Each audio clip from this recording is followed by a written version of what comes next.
Ya terima kasih di sini kita ketua dari penyelenggara event GKP Ambon Road Race.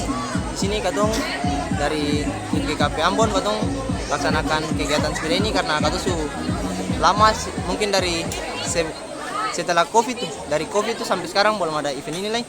Jadi katong coba buka untuk membangkitkan minat anak-anak sepeda lagi supaya katong bisa rame-rame lagi kembali seperti dulu. Di sini juga katong bikin akang juga peserta ada sekitar 100 lebih.